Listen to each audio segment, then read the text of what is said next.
Hello everyone, my name is Dave Partner and welcome to your next tutorial on JavaScript. In this tutorial, we're treating a type of loop in JavaScript called for-in loop. If you're coming from PHP, this is almost the equivalent of for-each loop. For-each in PHP, alright? And probably C#.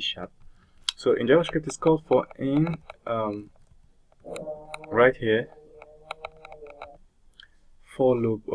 For-in loop works in a specific way. You have a variable and you have an object. It helps you look through the contents of an object. All right, so let's see. Let's create an object. We can say variable object is user details, and remember we treated objects in the earlier tutorial, and the first user detail is first name, and my first name is Dave, and the second user detail is last name, and my last name is Partner, and the other one is age. My age is 96 years of age, and the last one is height. My height is 6 feet. Alright, now we've sorted it out. The next thing we have to do is declare one random variable. Let's just call it counter or whatever. Just name yours anything. Then we actually start our for-in loop. We can say for each counter in user details. So document.write,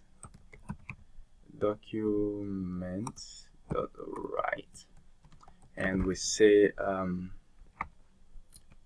just print user details at position counter. If you did our objects tutorial, this shouldn't be that complex to you. I'll explain in a bit. Then we of course create a new line for each so that it will print a new line. So what we're doing is we're saying for each counter in user details, this is it's kind of taking for each of these guy in user details, As you can see, it will loop 4 times because there are actually 4 properties in user details. So we're saying for each property in user detail, each property will bear the value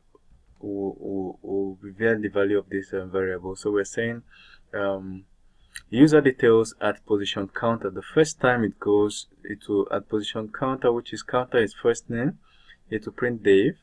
And the second time it goes, counter becomes last name, then it will print Partner. We're telling it to write Partner. And next one, counter will become age, then it will print this guy, and so on and so forth. Okay, so let's see in the browser what we just did, and we'll refresh. As you can see, it has Dave, Partner, 96, 6 feet.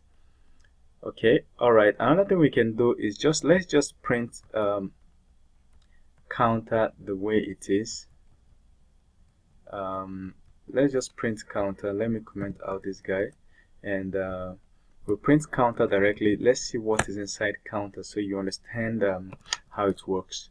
So we'll refresh. As you can see, it's printing the properties. Okay, first name, last name, age. That's what counter is. And when we do things like this, you say user details counter, we are saying it should print the value of each of these properties. And I've done this now and it looks cool. One interesting thing you can do, and one standard most programmers use, best practice, is to use plural for your object and singular for this variable name. So if I were writing my own code, I will use a singular version. I'll say user detail for each user detail in user details. That's what I would have named my variable.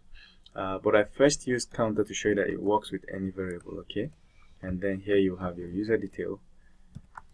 Alright, so when you're going to look through an array or through an object, try to make that array or object variable to be plural, and you make your variable that you use to look through it to be singular. Alright, so thank you very much. See you in the next tutorial where we move on to other topics, and this concludes our tutorial on for loops on loops in general, and then we'll move into other topics. Thank you very much.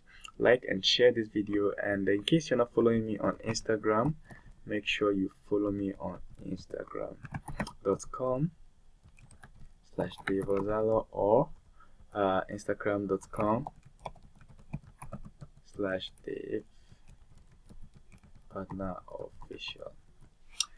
Any of them should take you to my Instagram account, and you will follow me. All right, see you in the next video tutorial.